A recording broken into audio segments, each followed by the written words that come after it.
Halo, perkenalkan nama saya Patricia Barnadetta dengan NIM 22104175592 dari kelas M1 pagi.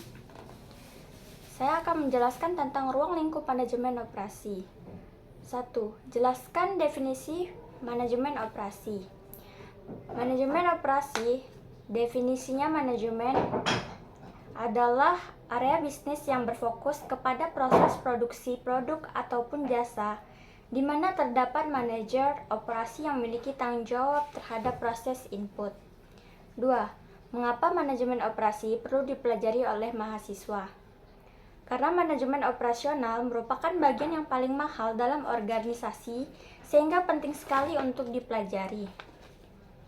3. Jelaskan bagaimana cara melakukan pengelolaan produksi barang dan jasa. Terdapat 3 jenis produksi, yakni produksi massal, kustomisasi massal, dan kostumisasi.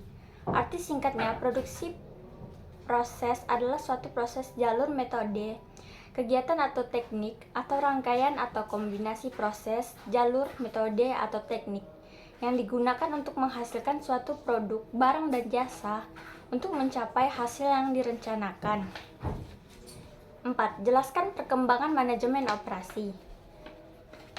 Orang pertama yang memberikan perhatian terhadap cara berproduksi efisien adalah Adam Smith dengan menulis buku The Wealth of Nations pada tahun 1776. Ditemukannya mesin-mesin spesialisasi yang hanya mengerjakan satu macam pekerjaan saja dalam suatu rangkaian pekerjaan. Pada masa ini kemudian terjadi perubahan sistem produksi dari sistem produksi rumahan menuju sistem produksi dengan mesin. Misalnya ditemukan alat pintal, alat tenun, dan mesin uap.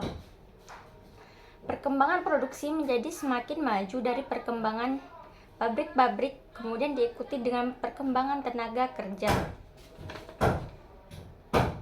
5. Apa yang dimaksud dengan operasi dalam sektor jasa?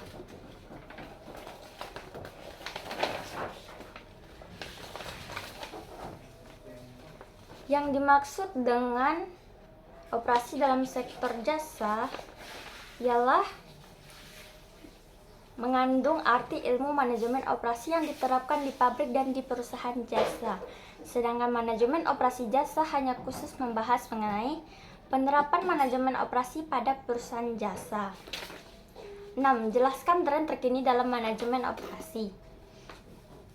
Tren terkini yaitu investasi dalam employee experience, yaitu bekerja dengan teknologi. Bekerja dengan teknologi artinya meninggalkan hal-hal yang bersifat manual. Informasi tersebut juga dapat langsung dikirimkan ke departemen-departemen terkait.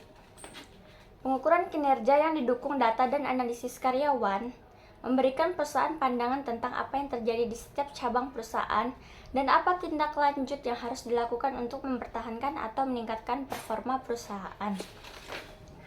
7. Apa yang dimaksud dengan produktivitas? Produktivitas adalah suatu perbandingan antara hasil yang dicapai atau output dengan keseluruhan sumber daya yang diperlakukan atau input. Bagaimana cara Anda mengukur produktivitas?